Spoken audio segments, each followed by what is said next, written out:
That's not the Mario we were talking about. Do the Mario. Do the Mario. Do the Mario Logan. Do the Super Mario Logan.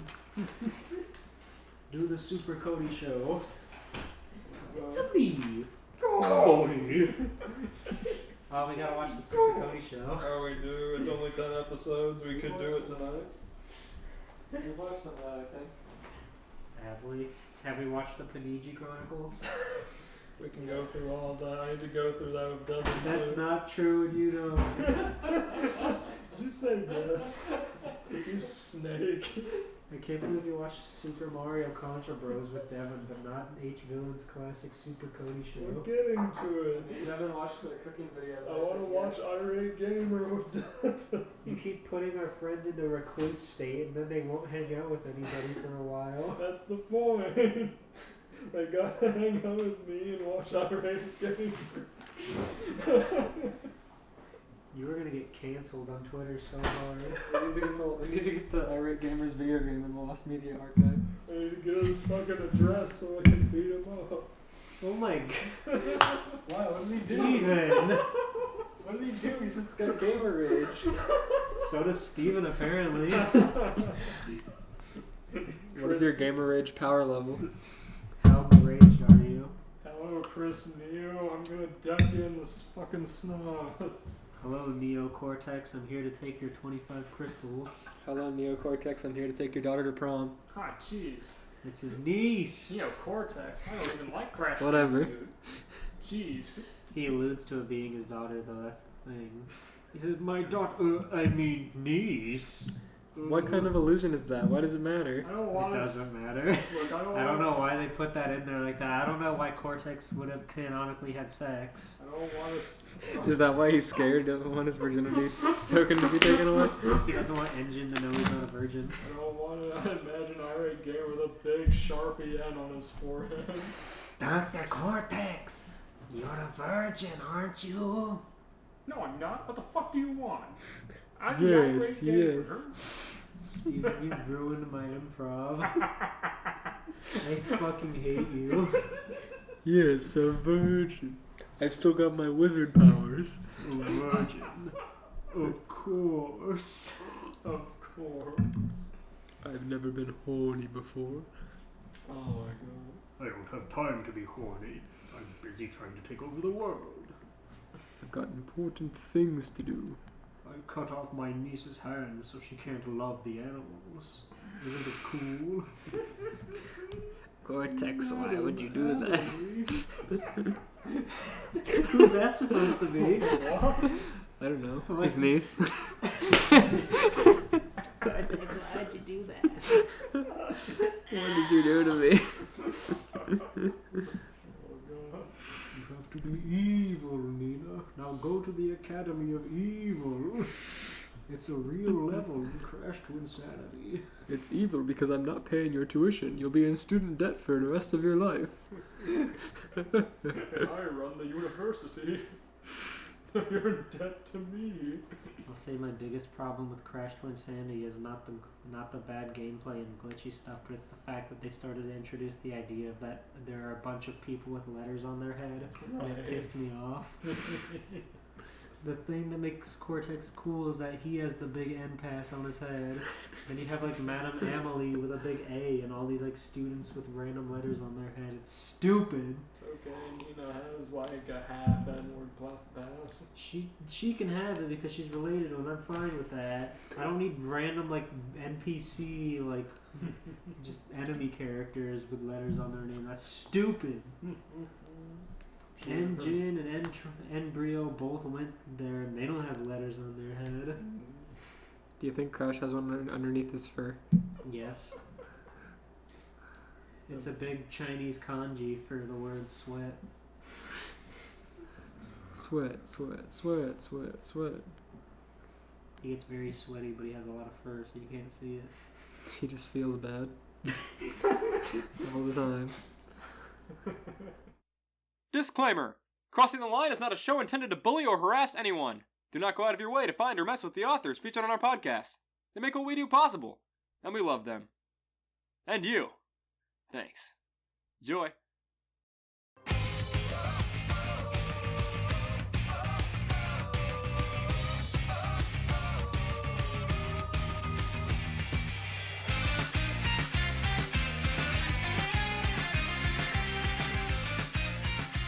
Welcome to Crossing the Line, a fanfiction podcast where we read, review, and critique fanfiction for your listening pleasure. Can't believe we went one cold open without talking about Doug fucking Walker. And we'll stay that way. Today's episode is My Hero Academia Part 2. Macadamia Part 2. White Chocolate Macadamia Part 2. At the time of recording, Season 3 is coming out. 4. Season 4 is coming out. And so, let's talk about it. I've already read this arc and I love it a lot. Especially Pac-Man Boy and the sort of like villain plot thread going through this arc, which is pretty cool. I have not read it, but I have been very eager to see where it's going after Season 3 left on kind of a bland note, but now it's nice to see that things are actually happening again, so I'm eager to see where it goes. I still have to catch up with the past 2 episodes that have come out. I've only seen the first 2 episodes of Season 4. It's pretty cool to see upperclassmen. I agree. I'm excited to see Fat Gum. Yeah. Anybody would be. He's fat, he chews gum really loud. His quirk is to smack his lips louder than anyone. His quirk is to interrupt people by chewing gum. And they get really mad. Oh, They get God. so mad they just leave. It's like an Adam Sandler gag, just escalates until they walk off. It's pretty epic. Oh, Lord. In honor of Fat Gum, this is our first part 2 of a series we've read. That's not true. This is the second part 2 of a series we read. No, That's it's true. not in honor of Fat Gum. Remember we did Dragon Ball because we were like, it was our 1 year anniversary. Oh yeah, That's right. we should do one on Naruto too. Oh yeah, we could always use more Naruto. Just, The- Naruto is such a massive library, it's easy to do anything like that. I just really liked our True. first episode of Naruto. I like the Sasuke sleepover. That's the one I'm thinking of. Yeah, where like, no, I think that was a Friday the 13th. Oh yeah, you're right. Yeah, It was. that's right. But it was Naruto, right? Yeah. Naruto and Sasuke have like a house in Bel Air or something. Right. Yeah, and then there was the wrestling one where they played Fighting Dreamers on the Titantron. And the wrestling ones are so good. Yeah. Can I read a dang story or what? Sure. Alright, my dude. Cool. I'm getting over a head cold, so I apologize if I sniffle into the mic like a bitch. I thought I was getting sick, but I guess it just transferred to you, because I feel like fine now. Yeah, I'm gonna kick your ass later. Anyway. Izuku's POV. That's Deku, if you didn't know. I hate how everybody has 3 goddamn names. I'm so bad with names. Everyone calls him Izuku, but he's never called that in the anime ever. Like, Right, everyone just calls him Midoriya. Midoriya or Deku. Yeah. Only his mom calls him Izuku. Right, and everyone calls fucking Ochako Raraka, but everyone else calls her freaking Ochaku. Ochako? Ochako, what? Choco Fuck. Taco. Yeah, Choco Taco. Chalk. Chalk Zone. It's her quirk. Chalk Zone. Her quirk is to go to the Chalk Zone. Midoriya. Young Midoriya, look out for her. She has the chalk. She'll just leave. She'll go to the chalk zone. During the exams, she has to go up against fucking All Might, and he just immediately grabs her hand and pries the chalk out of it. She has to go up against All Might. Yeah. Why? Because she has to prove herself. All Might kicks her in the chest and takes the chalk and calls her Rudy. He eats it right in front of her. You gotta draw something. He puts it in his mouth like a candy cigarette. And eats it. Many lost one, all for one. One for all. See, he's lost his fucking quirk. He'd be a good match for her now. He's still an adult.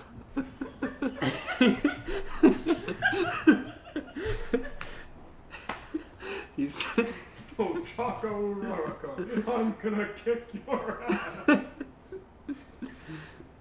You still don't stand a damn chance. This weak-winded man. In his costume that's too big for him. He's like Buggy in the latest movie. Oh, God. Things were going south quickly. This was supposed to be a search and rescue training at the Unseen Simulation Joint. As 13 was giving the explanation of the USJ and the training we would be doing, a portal opened. From that portal, several dozen villains had appeared, including someone made of purple fog. He must have been the person who created it. Next to him was a slim, taller than average man with deathly pale skin, blue hair, and hands covering his arms, neck, and a single hand covering his face. To be honest, it looked like he's in desperate need of chapstick. True. To be honest. What stood out, however, was a large, muscular, purple-beaked behemoth with its brain exposed. I like how he took the time to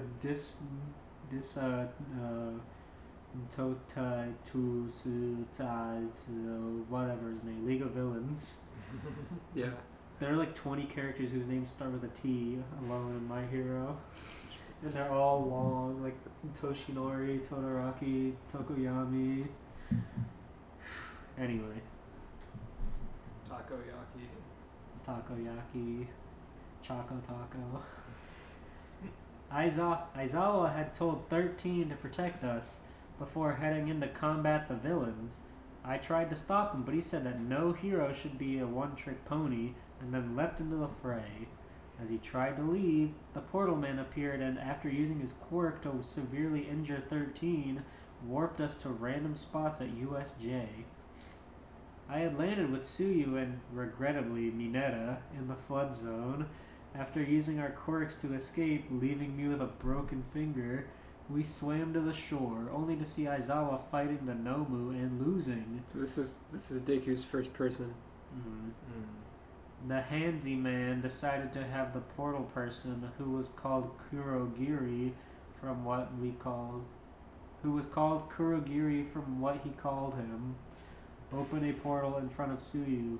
I tried to punch him, only for the Nomu to block the punch, but I was left unhurt from the move for some reason. Then, before the Handsy man could tell the Nomu to kill me, All Might came in and started fighting the Nomu. The Handsy man.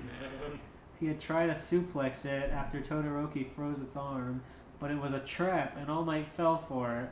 I had to think quickly and jumped at the Nobu to try and free All Might. Kurogiri was prepared for it, and his portal opened in front of me, and I went into it before I could react. As I went into it, a massive explosion racked the USJ, knocking back both the Nomu, Kurogiri, and All Might a few dozen yards back. I'm just describing this fight at the end of season 1. Yeah. Third person point of view. Don't worry, it gets better from here. Izuku only saw blackness for a while. Eventually, however, he opened his eyes. Well, that'll do it. That's pretty good. Well, where did I get sent to?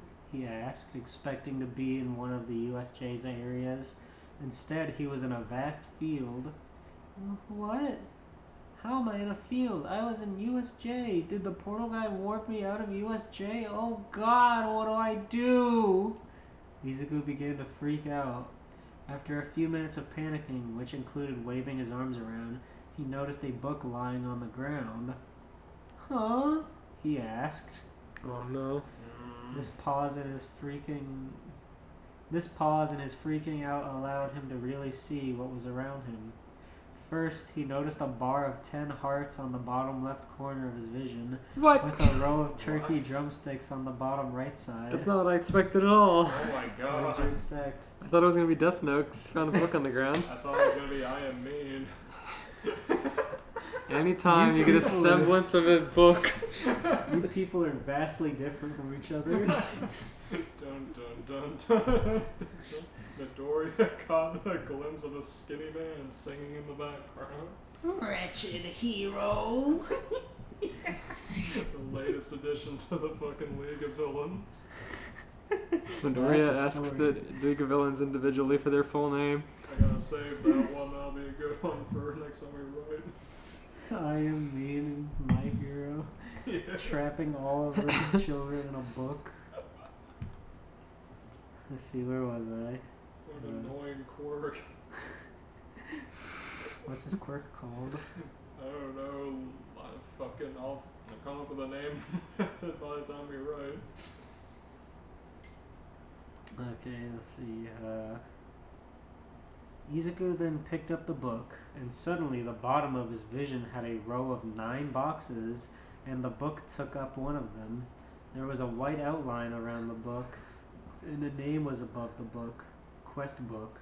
A quest book? Izuku exclaimed. This made him look at his hands, and he noticed something. The world was utterly flat. He bent down and felt the ground. It was perfectly flat. He looked around and saw that it was like the world was made of cubes. He also noticed that his fingers were healed. He doesn't have fingers, though. So All Might punched the Nomu so hard that it turned into Minecraft? No, Kirigiri warped him into Minecraft. Oh. I thought the explosion was from his big punch at the end of the series. I don't know. That's impossible. Flattened everything. That's the ultimate move for One for All. Minecraft smash. Punches the world into Minecraft. United States of Minecraft. Christ. That's impossible. Unless that warping guy, Kurogiri, I think, is capable of teleporting us into alternate universes, which is incredibly broken even by quirk standards, and that's saying something, but there's no other alternative available, and I have had nothing on me but my USJ clothing. At least my fingers don't hurt, but how is that the case? Izuku's eyes widened. The book! He exclaimed. He hurriedly opened it. On the very first page, a sort of explanation was given to him. Attention, Izuku Midoriya! This quest book is filled with quests about things in this world, which is made by your quirk. Yes, it's hard to believe, but this is part of your quirk. We were half right. Yeah. Midoriya had a quirk all along. It was Minecraft. It's part of the quirk he inherited. I can't believe that All Might just sees Minecraft in real life all the time. He's playing Minecraft hardcore for real. Oh, Christ. All Might's sitting in his home, and he goes into his kitchen. He goes in his kitchen and finds something and goes. Ooh. Ooh. Let's see. However, you have to complete every single quest in order to be able to unlock the ability to go home. Each quest gives a certain award, and sometimes it unlocks a new quest book for a different mod. This is the vanilla quest book. It goes over surviving in this world without the use of iron or stone. Good luck. Izuku looked confused as he finished reading it. This is all my quirk, and I can't get out until I finish all these quest books. This is confusing. He turned the page, and a description was on the other side, and 3 blocks were on the other side. Under the description, there was a label that said rewards. Under that were the words minimum function unlocked and recipe browser vanilla unlocked. Izuku decided to read the description. What is vital in the early game? Go punch a few trees to get logs and make wooden planks by placing them together. Just reach upwards to open the crafting interface after you have the logs and place the logs in one of the crafting squares on the HUD that will appear to make planks.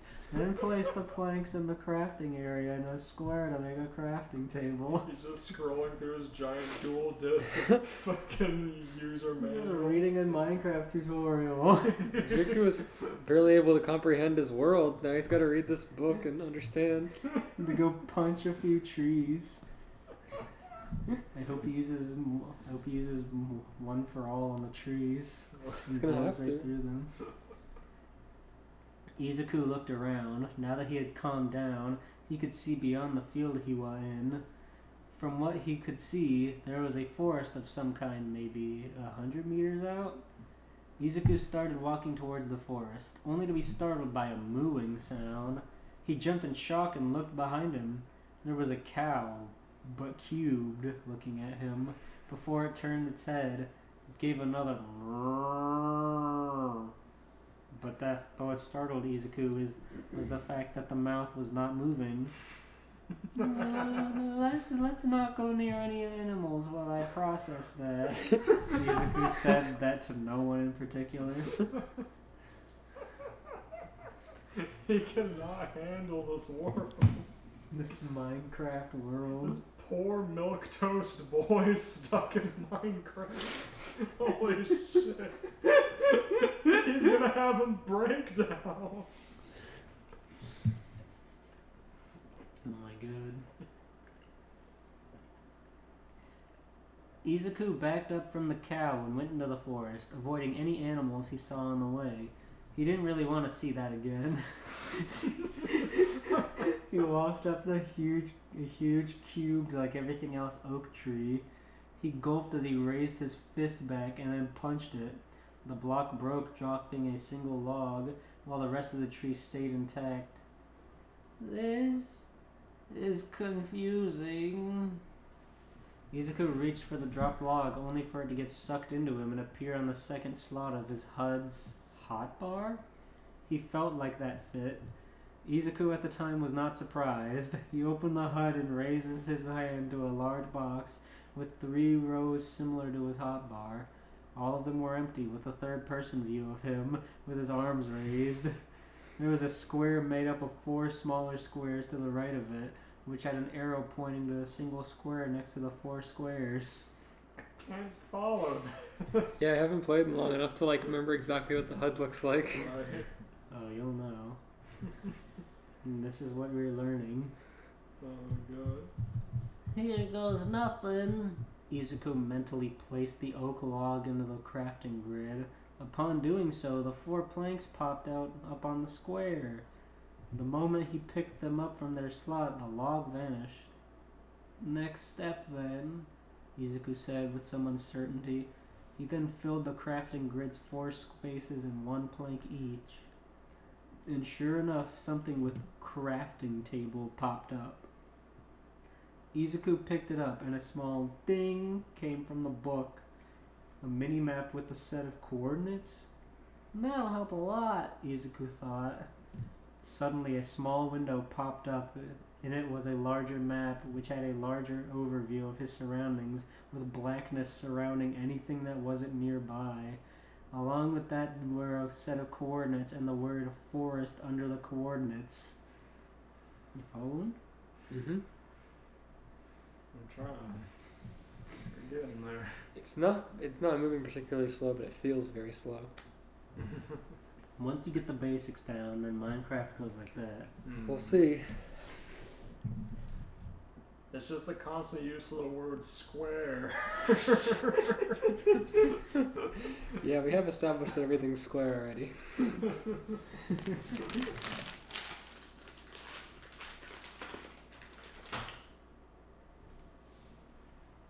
This will help a lot if resources are rare, Izuku said while nodding. Then he brought the book up. The second quest was flashing, saying it was ready. Congratulations on making a crafting table, Izuku. Now make sticks and to make a wooden axe to speed things up. You need to use planks for sticks. Izuku groaned and punched a tree a few times, gaining a few logs.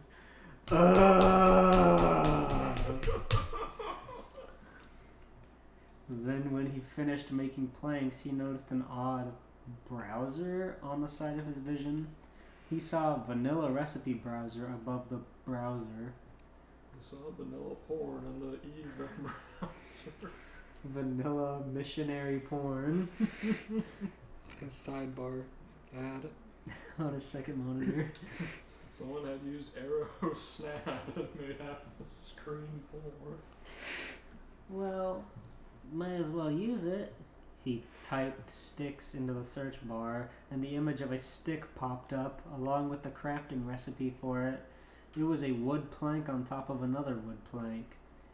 This should be easy then, he thought as he put the planks in the crafting square as the recipe showed. Sure enough, sticks popped up. He grabbed them and went along making a wooden axe. He turned it in as he used the recipe browser to look up the wooden axe recipe. The ding sound came again.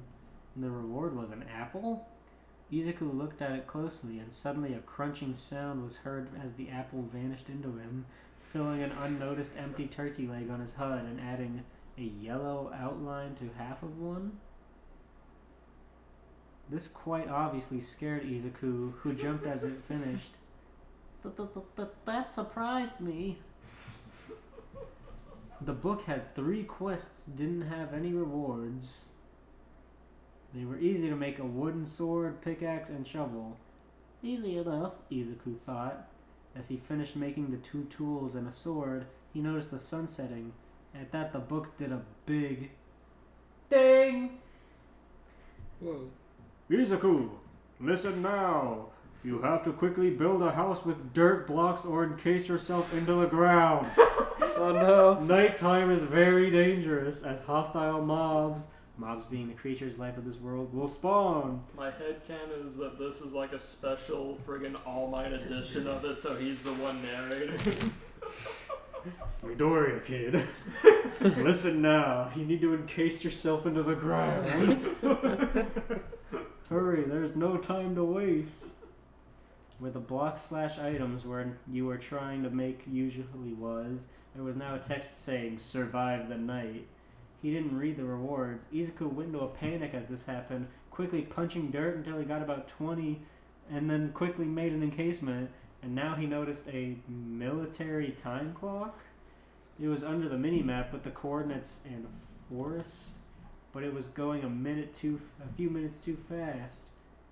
Maybe this world's time is faster, Izuku thought.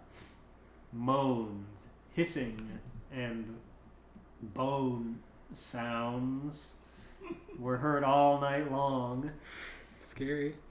When the day came, burning and paired moans and more bone sounds were heard. They're coming from the browser. The bone sounds. Yeah, the boning sounds. From the vanilla porn. You got it. Midoriya, cover your ears. Jeez, Steven. Calm down. You must encase yourself in dirt so you can't see the porn, Midoriya. It's coming. Go! He's coming, Midoriya. Stop looking at my tabs. Only villains do this. Only villains look at All Might's tabs. I didn't let you run Minecraft so you could look at my internet history, Midoriya. I didn't invite you into my home to let you play Minecraft on my computer. You're in the fucking cafeteria at school, and All Might has a laptop, and he's watching porn and playing Minecraft with Midoriya in the teacher's lounge. He like fingered Midoriya over. He's like, "Hey Midoriya, let's play some Minecraft." It's like that scene where he's holding his little lunchbox, but he's holding his laptop. Yeah, With exactly. Minecraft open. Exactly. We need to put that in the thumbnail. Holy shit. Just like holding it like that. Yeah. Steven, start editing that right now. Oh god, okay. Open up Photoshop on your not iPad. I'll find a way. Open Pixeler. Where was I? Izuku slowly dug out the first dirt block, only to be met by an upright green thing with 4 legs and red eyes that was barely visible, like All Might's. It hissed and started to flash white as it got a bit bigger. Izuku tried to put the block in front of him. As he did, he saw a creeper in the top middle of his vision in a box with vanilla under it. The creeper exploded in some odd multicolored particles from what he saw, along with a confetti popper sound. Izuku suddenly felt nauseous and his vision had started to fade and get dizzy, and a picture of a blockhead vomiting was seen on the side of his vision, with 0 out of 10 beside it. What does that mean? It's almost spitting up blood. I don't know. I feel maybe this was early Minecraft stuff because I'm a recent adopter to Minecraft and I don't recognize half of this. Yeah, I don't know what the hell. The time ticked down to 0. As it got around 4 seconds, it started flashing. Then at 00, it vanished. Oh, okay. Avoid creepers. I don't want to have to go through that again. Izuku got blown up by a creeper. Oh, I love it. Izuku looked around at his surroundings in the morning sun. There were bones, arrows, and some kind of flesh around on the ground, hovering barely off the ground and spinning slowly. He would pick up the drops from the ground, the flesh popping up as rotten flesh. I am not eating that. Ooh. The quest book ding. Eat this. It's just shit. It's not gonna kill you. I can see All Might doing that. All my poorly drawn overhead kill in a YouTube poop. Hank Hill with the little hair doodles and his fucking eyes shaded. It's just liver. It's not gonna kill you. Look up King of the Hell. Hank of the Hell. Hank of the Hell. By YouTube poop phenomenon Durham Rockers. And the quest book dinged. Izuku opened up the book, and the reward was a pile of 64 torches. Oh shit. This could help, possibly. 64 torches, Jesus. Yeah, that's as much as you can fit in one slot. Whoa. He just picked up 64 torches with his bare hands. He used one for all. He used all for one. The next quest was to get a stone tools, which required cobblestone. Cobblestone drops when stone is mined with any pickaxe. Stone is found in mountain areas or just below the surface. Try digging around in a zigzag 3 blocks deep. You should find some stone quickly. Izuku nodded at the words in the book. After all, it was not like he had anyone to talk to here. Izuku started to dig in a zigzag as the quest book instructed with his wooden shovel. When he had dug 3 blocks down, he hit stone, just as the quest book described. Izuku used his shovel, now with a green bar above it, and to dig the dirt out of the way. He then used his pickaxe to mine the stone. It dropped a very cracked version of itself. When Izuku picked it up, he swapped over to his hotbar, bringing it to his hands. The words cobblestone appeared above the bar. What? Has that third one with the 0 been there? Izuku asked himself. Well, I'll find out eventually, but that should be fine. I should find out his purpose sooner or later, as it could be something beneficial or something really bad. Why would it be really bad? It's Minecraft. Fucking pussy, Jesus Christ. It seems that stone is really common. That is good. Mutterfest was stopped when his pickaxe broke. He looked down at his hotbar and saw that he had 59 cobblestone blocks. Oh. Izuku slowly calmed himself down, noticing he had cleared a 3-block high decent-sized square hole in the ground. This could be my shelter for a bit. Izuku went back to his crafting table. Please don't break it to a different block, he pleaded as he mined the crafting table. It dropped as itself. Izuku gleefully smiled and moved back down to the cavern, seeing a zombie that had spawned. Huh? Didn't you come out? Izuku came to the realization that dark places must have something to do with them spawning. Wait, how did he figure that out? The zombie moaned as it walked towards him. Izuku, having to think fast and on a bit of instinct, punched the zombie with one for all. Oh, no. The zombie turned red and was knocked back into the air, and it moaned in pain. The bar at the middle top of the vision showed the zombie had one heart, but no pain was felt on his end. Did this world treat one for all differently? Whoa, he can use one for all, full power. Holy shit. Full Minecraft power. That's the strongest one for all can be. Wow, imagine All Might in Minecraft. Yeah. Must be why he likes it so I'm working on much. it, don't you worry. Anyway,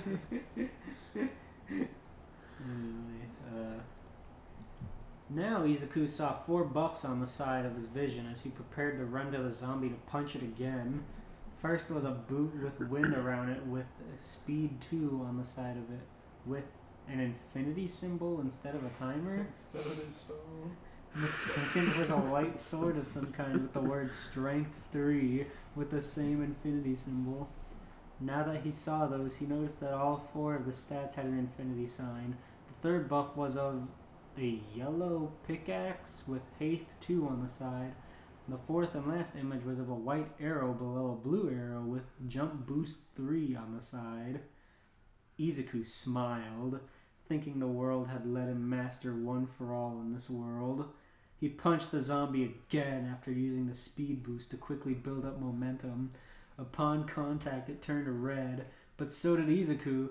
Suddenly, he was filled with an immense pain.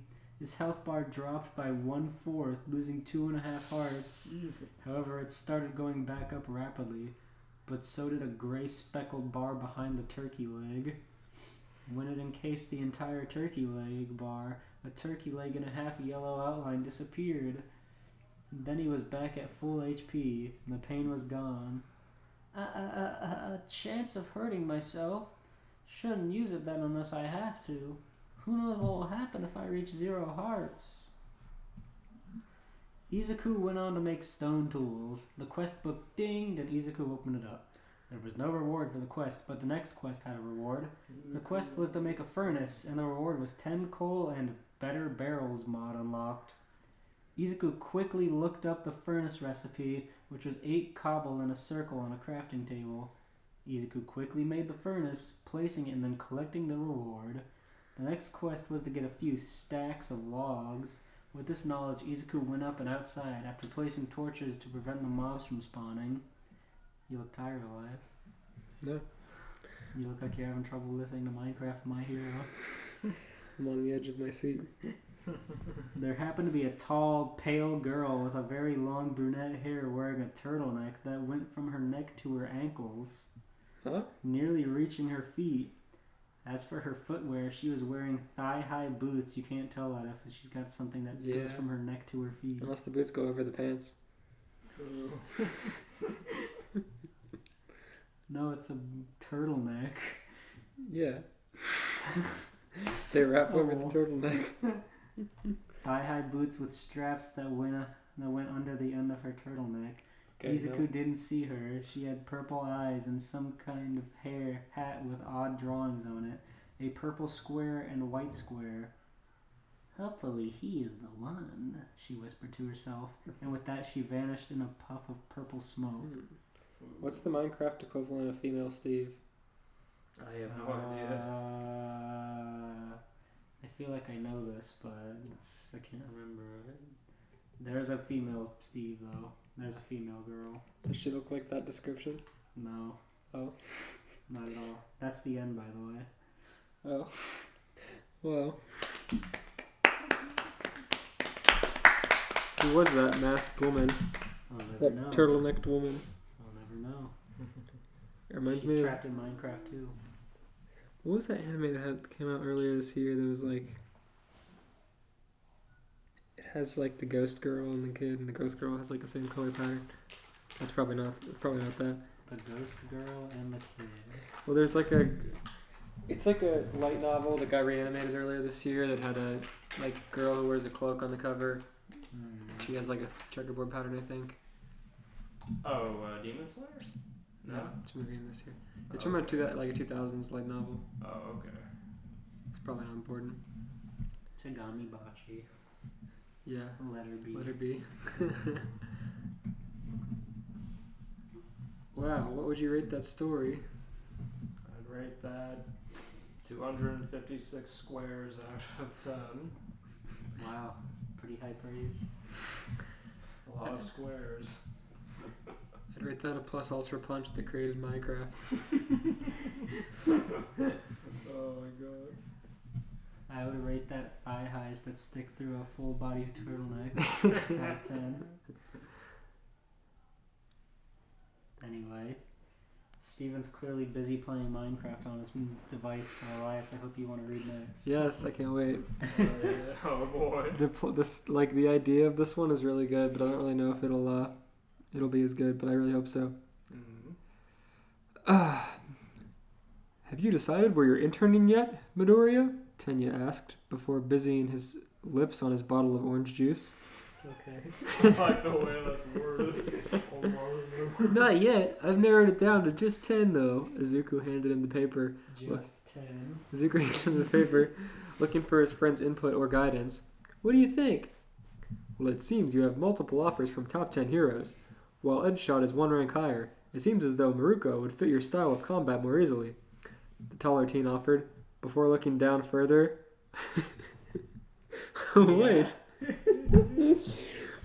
Mr. Incredible? Who is that, may I ask? Who's Mr. Incredible? Are you kidding me, Ida? That's so funny. Ida's never seen a Pixar movie in his life. He has never seen 3D. I choose not to support the Disney company, Midoriya. They're a monopoly. I choose to further them in the 2D animation. 3D kills everything 2D stands for. Have you seen the new Green Eggs and Ham on Netflix? It's pretty good. Legitimately is good, guys. Check it out. What is the plot? What is? It's Green Eggs and Ham, but they flesh it out to like it's really cool how they do it. So you have the book Green Eggs and Ham. They wrap a plot around it to make everything. It's hard for me to explain in a way that does it justice, but they do it really well. And it's really well done. with a mouse. I will not eat them in this house. Right. And that's the whole episode? No. There's a mouse in a house? No, there's like 13 episodes. How much budget did they get for that? A fuck ton from the looks of it. It's really good. Did you watch it with your daddy? Yeah, we had a fun time with it. What did your daddy say? He liked it and he fell asleep a couple of times. Only a couple times, that's pretty good. Anyway, go on with Mr. Incredible. Well, I looked him up earlier, and I was surprised. Turns out he was quite a high-ranking hero in America, Izuku started, scratching the side of his face. It seems as though he only moved to Japan recently because there was more opportunity over here. As far as I know, his quirk is just a simple power-up type. Well, Midoriya, Tenya cusped his chin. Wow, Midoriya, that's just your quirk. Well, so is yours, so... So is yours, so is All Might's. Fuck, I don't care. Wait a minute. All Might and Mr. Incredible the same person? Oh my god. I'd say that he's probably your best bet. You still primarily use your super strength, right? That's true. I'm just concerned about the cultural barrier yet. Izuku was interrupted by a familiar blonde shouting expletives. I'll have to catch up with you later, Ida. Thanks for your input. Izuka... Guess who just got an internship with Frozone? Where's my super suit?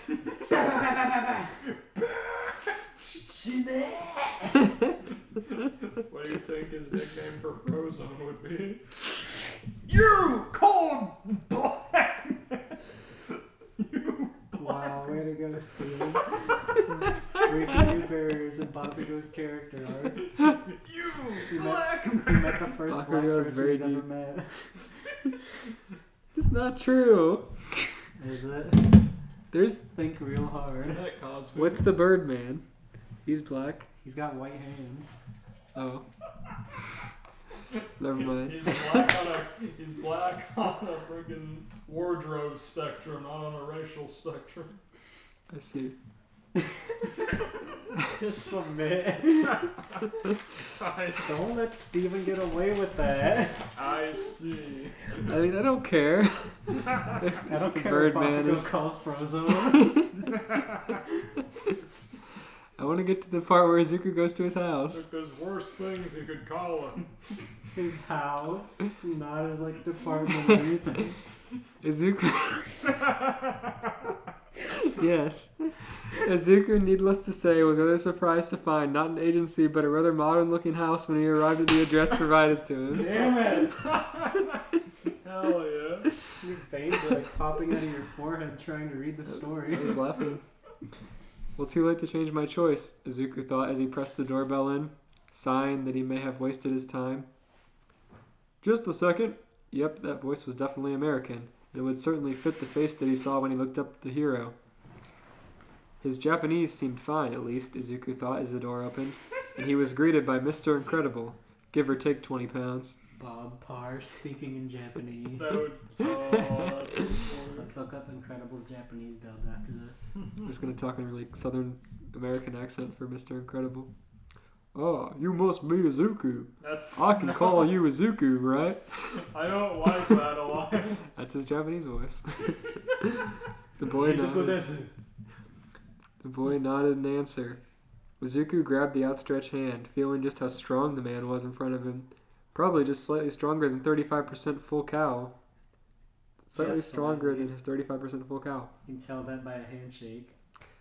He already knows where Bob Parr peaks. I mean, maybe. Yes, you're Mr. Incredible, correct? The one and only. But hey, we're at my house. Call me Bob. Yes. The man's considerable presence shifted as he waved Izuku into the door.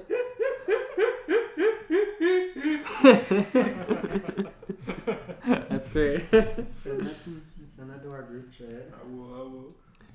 Steven has created All Might Minecraft. Say thank you to Blue Breed for creating this fine thumbnail. Izuku gulps nervously upon entering the hero's home.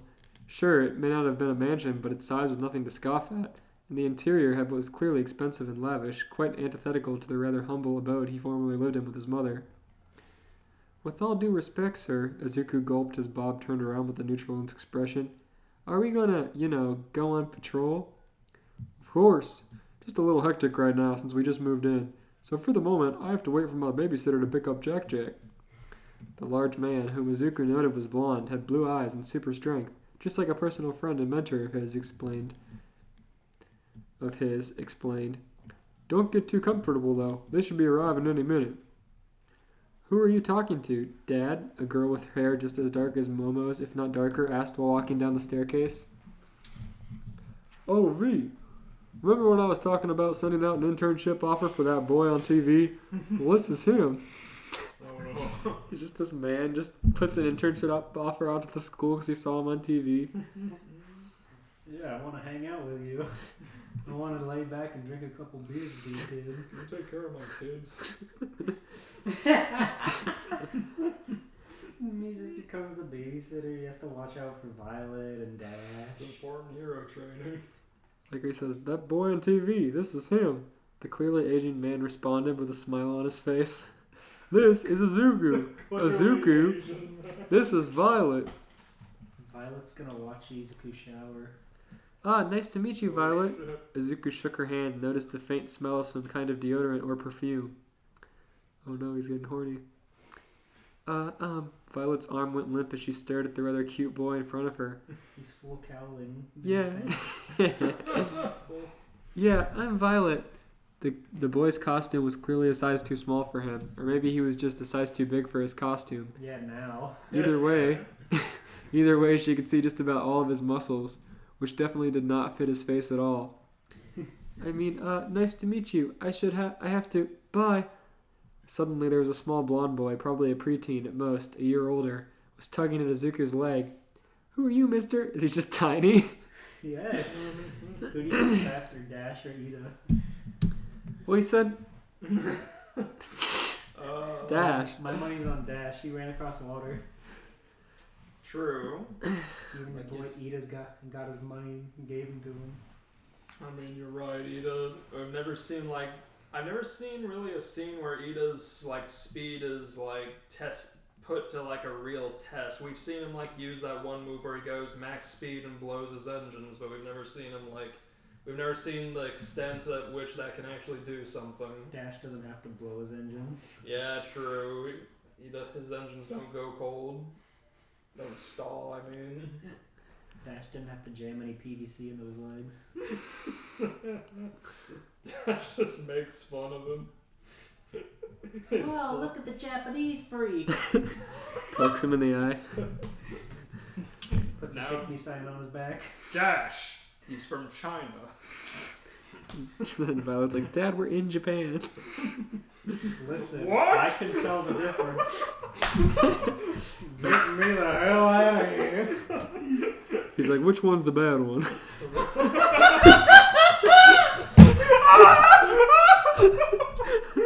Bob Parr would never say that. He loves anyone. Which one has the funny parted hair and wants to throw a bomb at us? He did not say that. Well, he has a character piece from the 60s, Oh my god. so maybe he would. That was so out of left field. You just go straight into fucking Joseph Joestar territory. Why is Bob Parr so funny? I just imagined, like, Throw that mattress out. I'm sleeping on a real damn bed. Zuko for his internship is just holding up Bob's car while he works on it for like 2 days and then leaves. That's American family. Bob moved to Japan for work, but realized that literally everyone here is doing the same thing. Oh my god. Everyone's just trying to live their life, but Bob views them as an inconvenience. It's Bob's world. We're just living in it. There's no room for me to park my car. The roads are too small. They also done for I'm so sick and tired of driving on the wrong side of the road. they all sit down for dinner and like the wife gives them all chopsticks and Bob's like, honey, I want real silverware at the table. There was like that scene in Incredibles 2 where he like broke the chopsticks. He had to use a fork. Helen, give me a fork! He's like the only one that would drive a car there. Everyone else uses like the trains. And he still says there's not enough room for his car. He's the only one in his family who refuses to adapt to the new lifestyle. Even though he made them move here. Even though he's the one who made the move there. He's a 60s conservative parent. He just assumed everyone everywhere lives the same way. The right way. He doesn't believe in cultural boundaries. The Bob Parr way. I wonder if All Might's gonna fuck Helen. Oh no. Sure. Go on. So the preteen is tugging at Izuku's leg and he says, who are you, mister? And Izuku looked down, but the boy was now on his other leg. I'm Izuku. I'm interning under your dad. Izuku ruffled his hair. You must be Jack Jack. Bob heartily laughed. Ha ha ha ha. Smacking his knee. Is it really that funny? No, let's. He was having a hard time forming words. That's Dash. Jack's still asleep. That's Dash. Dash and left the house. I just close my eyes and see the 3D model moving around in your voice, and it's really bad. He slaps his knee. No. Sly silhouette ass as he lifts his tiny leg and delivers a slap, and his hand covers his entire knee. You gotta stop derailing this story with hilarious Why Bob is jokes. Bob so funny? What did we stumble across?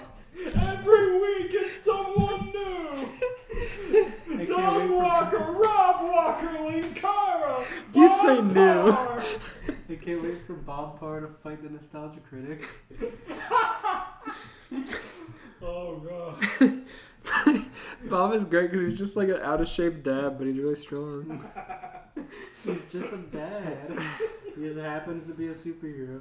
Yeah, oh my god. Alright, you know the drill. Bob turned on his heels to face Izuku. Let's go on patrol, Izuku. Just like that. Zook. Oh, I skipped a paragraph.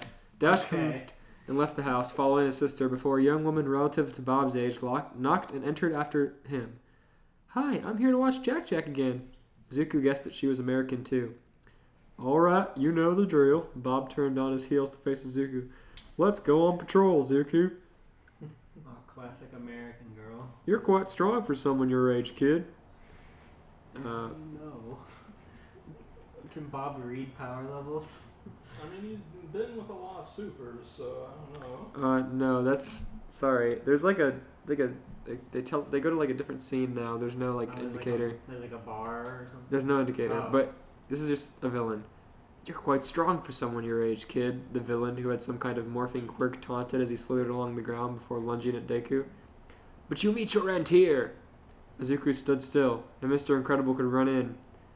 Mr. Incredible could run in, grabbed the villain mid-jump with a blackish sort of energy that sprouted from his hand, and laughed, a smile adorning his face. You really must have not had thought that through, huh? He saw Mr. Incredible also restraining a villain and turned to the crowd. Has anyone here called the police yet? Someone from the crowd shouted out a yes, and put the boy at ease, although he didn't loosen his grip on the villain. After what felt like an instant, a police van showed up and Izuku used his black whip I spaced to out place for a him into the moment. vehicle. I thought that like a crime happened, but Bob was just like, "Did anyone call the police?" He just didn't want to fucking mess with it. What appears to be happening is they went to a crime scene and they're both wrestling individual villains. You know, there's a character in the Vigilante spin-off called Captain Celebrity, and he's basically American All Might that just shows up in Japan. And I'm drawing a lot of parallels here between Captain Celebrity and Mr. Incredible. Police van showed up. A police van showed up and Izuku used his black whip to place him into the vehicle. Before said villain muttered, "Super strength and some weird psychic ability, totally unfair." What? Izuku used his... First of all, what is Izuku's black whip? Yeah, what is a black whip? I think they're meaning like backflip, maybe. No, because he said something about psychic abilities. Maybe this is like a new power. I'm like a few months behind. More. Is this a new fan fiction? Let me see. His black lip. I don't want to know why No. they call it a black lip. Whip. Do they mean like the gray bandages? No, this is from... It says 7:30, so it must be earlier this year. A few months ago. Maybe? Interesting. New power? I don't know. Should have caught up. I was working on it. His real quirk finally manifested after all this time and ruins the point of his character. Or maybe Violet was there? Maybe. I don't know. Okay, so he says that, and then... Sorry to cut our visit short, civilians, but we must be gone, Mr. Incredible said, leading Deku away, much to the chagrin of some of the crowd. Once safely out of the view of the public, Mr. Incredible checked his phone. Want to call it a day, kid? It's going to be getting dark soon. Izuku nodded, feeling his fatigue finally setting in once the adrenaline left his system. He checked his phone in his big Well- onesie costume.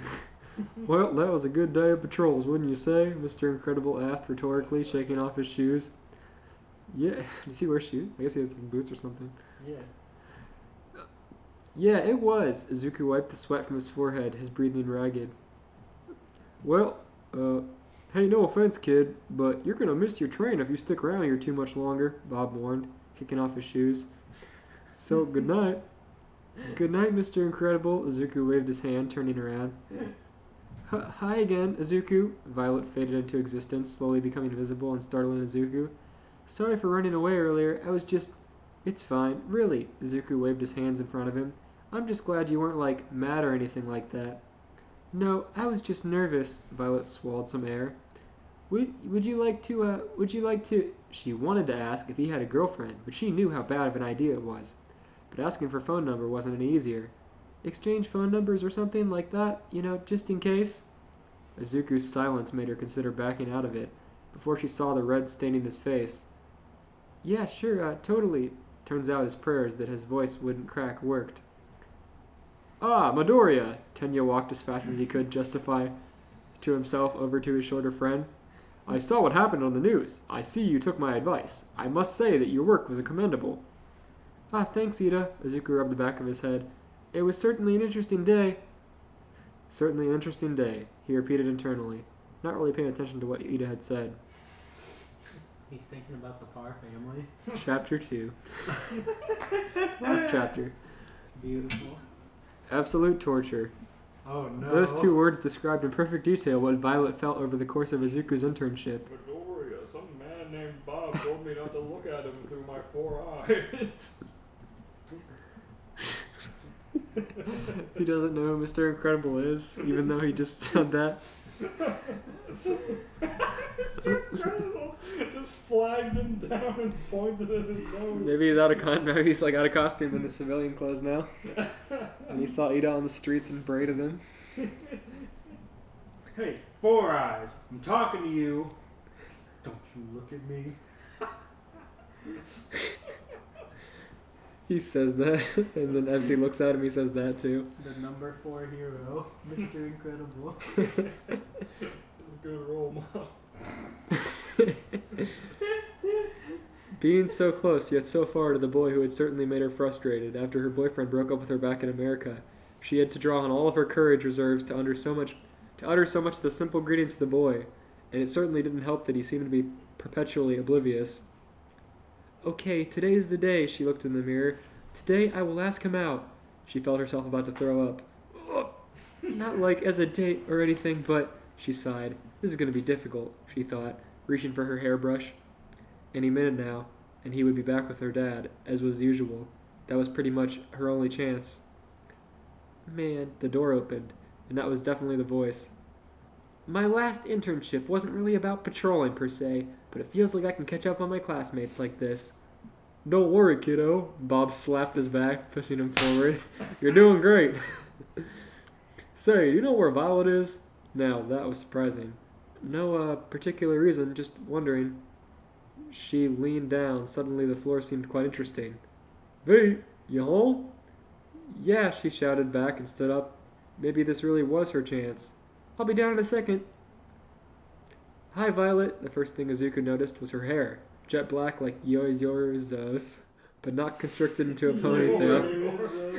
Yorizos. Yaoyorozu. Yaoyorozu. Yeah. Yaoyorozu. Yo-yo-rozu. Sorry, I was trying to read that like as I was reading other stuff. That was a curveball of a word. Doing other stuff. What are you doing? I have to like simultaneously read ahead so I know who's talking. So I'm like half paying attention to what I just read and kind of like, how these go. Bob bent over and looked at her name tag. Yeah, how you doing, Yo-yo-rozu? I'm just gonna call you Bozo. You know how reading these are, you have to brace yourselves. You have to read the whole paragraph at the same time so you can prepare yourself for the. I'm gonna call you Yozo the Bozo. I'll just call you Yo. It's a. Don't worry about it, kids. I'll tell her it's a term of endearment. He looks to the camera. It's not there. It fell around her, surrounding her almost like a dress. Would you mind giving us some privacy, Mr. Incredible? If it's not too much of a bother. He bows slightly. Sure thing. What the fuck are you trying to get away with, kid? My house? In my house, Look, under my lock and key. You wish my eyes were as slant as yours, boy. God. He says, sure thing, kiddo, take your time. Bob went upstairs, oblivious. So, Midoriya, Violet trailed off. I was, what's up? She cringed at her absolute lack of grace. Well, first off, geez, this boy was almost as bad as her. Sorry for not responding to your message earlier. This whole week has just been busy, you know? Violet nodded, so it seemed like she was okay. I feel like I'm sounding like freaking, like Matt Watson when he does his kid's voice. Matt Watson from Super Mega? Yeah, I feel like I'm doing his voice, not trying to. I'm listening to the podcast at work a little bit recently. My two lovely uncles. I listened to the last 10 episodes. And all my...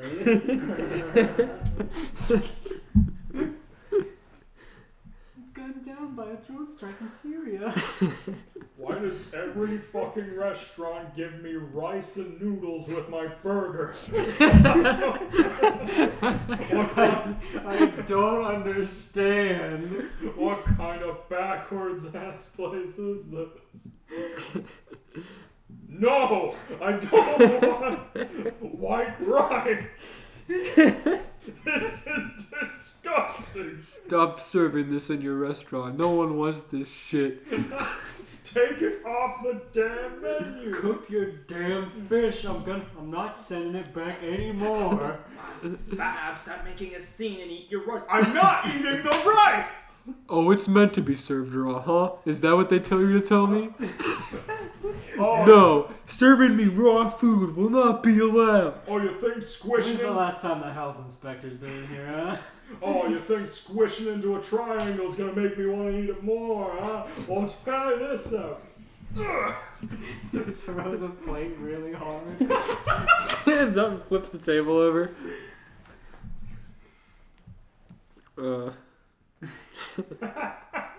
God damn. They made a So scene. many Bob Power moments. They made a scene in the McDonald's. Bob doesn't like rice.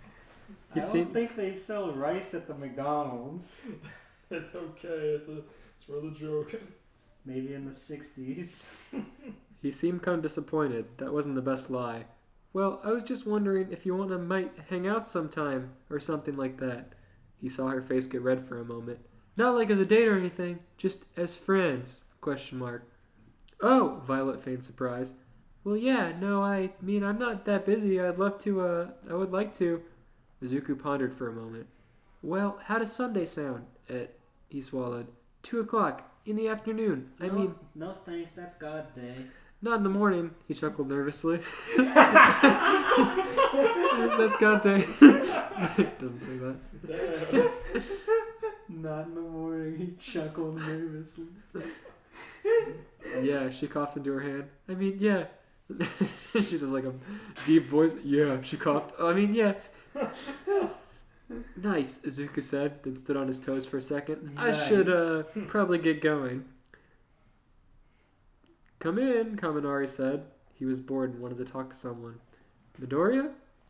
Hey, Kaminari. Izuku rubbed the back of his head. I was wondering if you might help me with something. Who's Kaminari? The lightning kid Oh, Yeah. okay. with a thunderbolt in his head. Alright. Sure. Kaminari couldn't really think of what Midoriya of all people would need help with, especially from him. What's up? Oh, the ladies' man. Well, I was wondering, have you ever been on a date? Well, not like really a date, but like gone out with a girl? That makes a little sense. Yeah, I'm a pro. Denki Kaminari's gonna teach him how to fuck. Denki couldn't help but glow. Who is this girl, though? Is it Jiro? If it's Jiro, I'm not helping. I can agree to that. No, it's not Jiro. This girl, though. They are kind of similar, though, Izuku thought. It's, well, I can't really say. I've never drawn the parallels to before, but I guess. They have black hair. They have black hair. They're kind of moody. That's it. Yeah. Denki quirked a brow. Well, how long do you have? Think he cocked an eye. 4 days, Izuku said. And judging by Kaminari's reaction, that was not enough. Well, do you have any plan? Kaminari was at least relieved. Are you going in completely blind? You see, Izuku breathed in, trying to calm his nerves. I really have no idea. That's why I came to you. He shot out at speeds... I really have no idea. That's why I came to you. He shot out at speeds that the human mind should not be able to process words at. Kaminari groaned. Man, you're really hopeless. He blew a raspberry. Let me guess. You don't really know anything about girls. Damn. Well, I wouldn't say I know nothing. Izuku crossed his arms over his chest. But not a lot. Well, luckily for you, the yellow-haired blonde boy cracked his knuckles. I might be able to help. She's shy, right? You said she's similar to Jiro? Apparently, he still mumbled when nervous. Well, I'd say something like a beach or an arcade would be too much. I wasn't thinking of either of those things, Izuku thought. Well, what would work? Kaminari stroked his chin. Maybe you could go to a park or something, he hummed. Maybe that's too nature-y. You could try going for a walk in the city. The boy wasn't really asking so much as just talking to himself. Kaminari? The boy rose from his ramblings. I was more so wondering how I would act. How would you act? Kaminari groaned. Ugh. You don't. Man, you just gotta be yourself, even if yourself is really timid. Really? But I'm just so worried, Izuku began muttering. That was Man. really pain to grow. Ugh. You just have to fuck her, that's it. And then you can Man. leave. You're really thinking way too hard about this. Dickie put his hand on his forehead. I assume you want to get to know her, right? It's not like she's not gonna find out. Oh, I get it. Be myself. Don't take her anywhere too crazy. What else? Azuki asked.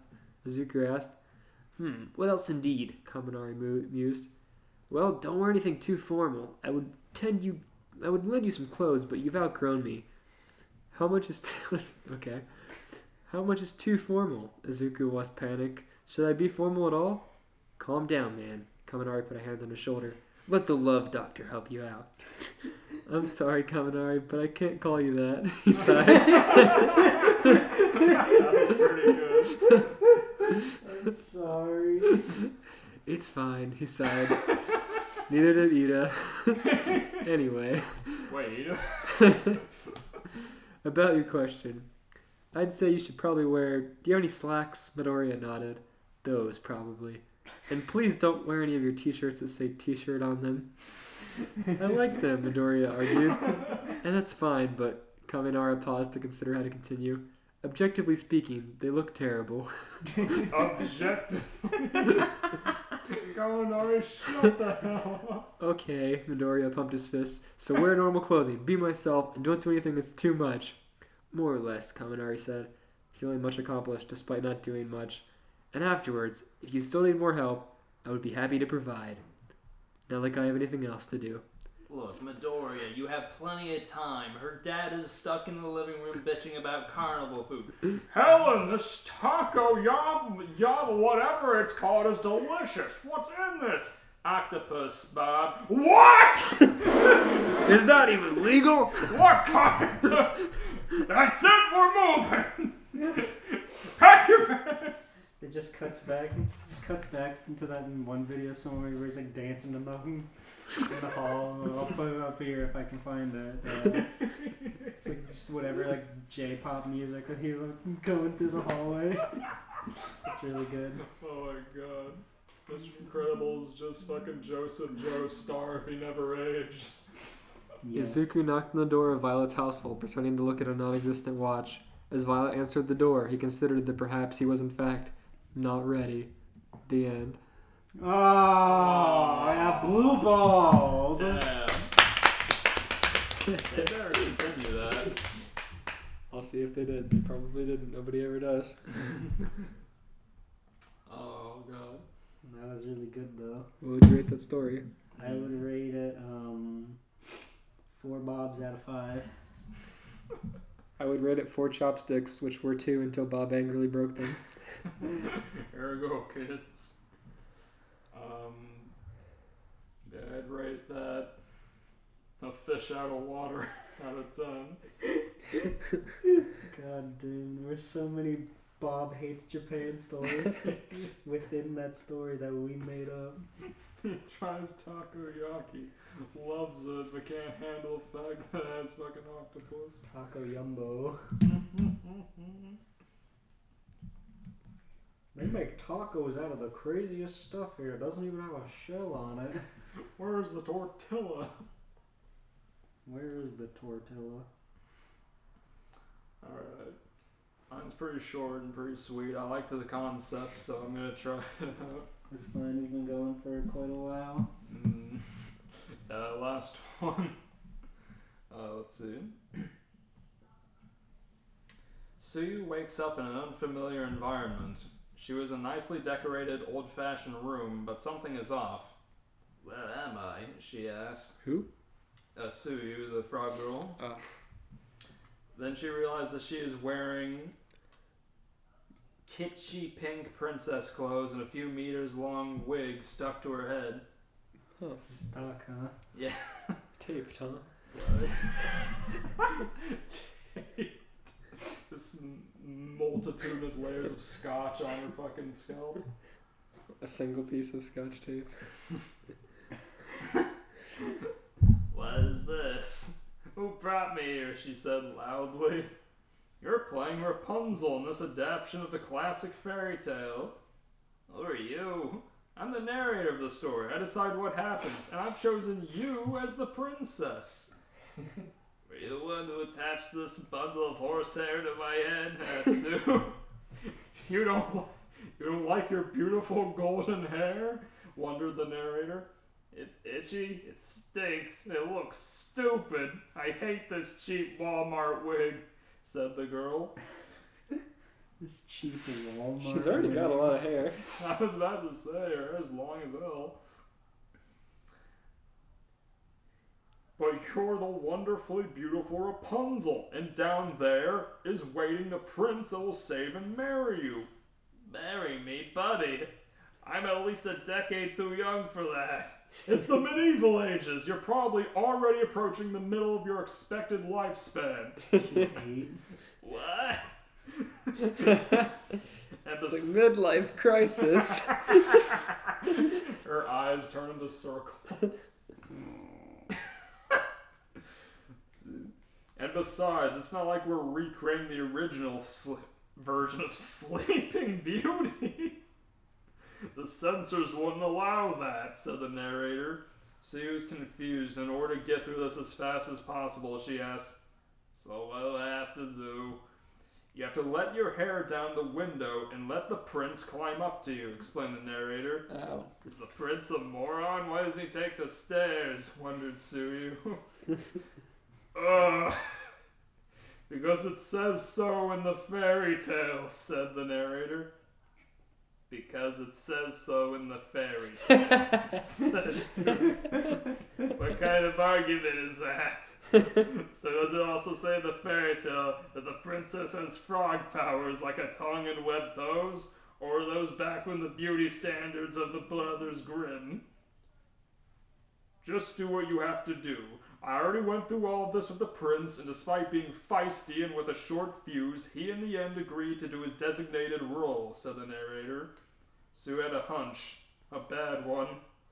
Short fuse. Oh no. Don't tell me the one who saves me is Rapunzel! Throw down your damn hair so we can get out of here! Yelled a voice at the bottom of the tower. "Seriously, out of all my classmates, you picked Bakugo," sighed the princess. "Am I not good enough for you?" yelled the voice again. He's yelling like really quietly from down there outside. Yeah. Screaming. "I couldn't resist," said the narrator. Suyu rolled her eyes and decided to cooperate to get out of this madness. "Bakugo, go up the stairs," yelled the princess out the window. "The damn door is locked from the outside!" Blow it up. Let your hair down!" yelled the frustrated prince. The princess sighed and said, "Fine, but I'm not claiming responsibility if it doesn't work." She tied her fake hair to the bed and threw the rest out the window. Hopefully this cheap wig will hold Bakugo, she thought. Shortly after that, she heard lots of cursing and other foul language that has no... Why would Bakugo agree to this? He did. The narrator just absconded him, supposedly. Supposedly. Shortly after that, she heard lots of cursing and other foul language that has no place in a story like this. The prince was coming up to her. How on earth was Bakugo willing to take part in this, she wondered. Then the sound of cheap synthetic material ripping apart was heard, followed by a yell and the sound of an angry young man hitting the floor. If anyone reading this hasn't seen this coming, raise your hand, said Sue to the audience. Hey, breaking the fourth wall is my job, said the narrator. Bakugo, are you okay? Sue shouted out the window. Are you ignoring me? asked the narrator with a raised voice. Just tell me how I and Bakugo can get out of here, replied the girl. The prince needs to get up there, and then I say they lived happily ever after. But it looks like he won't be able to do that now, that the only thing long enough has been destroyed. Looks like we'll be stuck here forever. Oh no. Long stuff, eh? I guess it's worth a try, said Sue. She then looked down the window and saw Bakugo laying on the floor looking as wasted as Courtney Love. What a jab at Courtney Love. Jesus. Looks like he won't be getting up anytime soon, laughed the narrator. But as the old saying goes, who laughs last laughs the best. Sue launched her frog tongue, wrapped it around Bakugo, and pulled him up to her. What? Curses! I forgot to disable this on you, whined the narrator. Disable? Just ties her tongue in a knot. Puts tape on it. Let's see here. So that's how you got Bakugo Chad to participate in this. He even wears a silly prince outfit, laughed Suyu. So what now? How can we finish the story? Asked the frog princess. The same way you finish every fairy tale with a prince and princess. They kiss at the end, said the narrator. Oh, brother, sighed the princess. No way! Shouted the prince after finally coming to his senses. He was out for a while. He fell down like 3 stories. That was a hard ass fall, jeez. He's taken worse. No, he hasn't. She'd better not tell anyone he fucking fell and got. Oh god. He tried climbing up my hair and then fell on his back and passed out. Put a cartoon-shaped hole in the floor. Take that as you will. He pulled a review, bro. He was tying my hair and fell with it. Fucking pulled a Gibby. Gibby! Shit up! Bounced like a foot off the floor on impact, breaking most, if not all, of his ribs. Just like the real-life Gibby stunt double. Rest in peace. Rest in peace. He's not dead. Okay. No way! Shouted the prince after finally coming back to his senses. You said I just need to get up here. There's no mention of anything else, he yelled. Do you want your quirks back? Asked the narrator. Bakugo was fuming, but he knew this had to be done. It's not like things could get any more embarrassing than they already are. Let's do this and go home, he said quietly with disdain. Princess Sue and Prince Bakugo then stood before each other looking confused. They decided to close their eyes while they did the big kiss. As their mouths touched, something strange happened. The princess started glowing brightly and changing her form. Bakugo was shocked, so shocked he couldn't move. The princess became a prince, and it was Midoriya. Both were Oh, that's gay. That's gay, he's gonna get in trouble. Bakugo's The narrator's gonna get him in trouble. Both were shocked to the point that they remained in the position for a few seconds before jumping away from each other and yelling at each other. What are you doing? Haven't you read any fairy tales? If you kiss a frog, it turns into a prince, laughed the narrator. You made me kiss Deku! You made me be gay. Wait till I get my hands on you. I will kill you! When I'm done with you, you'll be redder than Republican Texas! Yelled the blonde prince. Damn. Where are we? Asked the other prince in confusion. Deku, shut up! You're making everything worse again! Screamed Bakugo. Then the narrator began to speak. As the couple kissed each other and realized they're stuck here forever, they at least didn't have to worry about where to travel. Even in a place like this, one thing is guaranteed. The honeymoon won't be boring. The eyes of both men widened. No! You can't end this like this! I demand you show yourself! Who are you, and why are you doing this to me? Screamed Bakugo. But it was too late, as the narrator said, and they lived happily ever after, which means the end.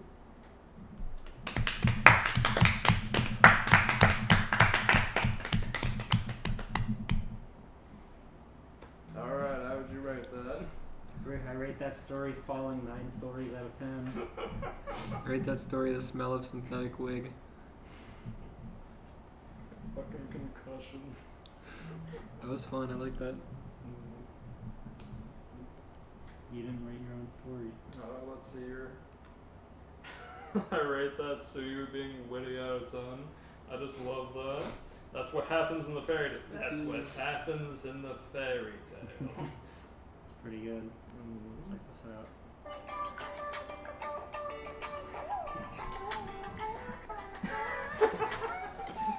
Good choice of song. It's pretty funny. It's my favorite video. It's going up on the screen, I think.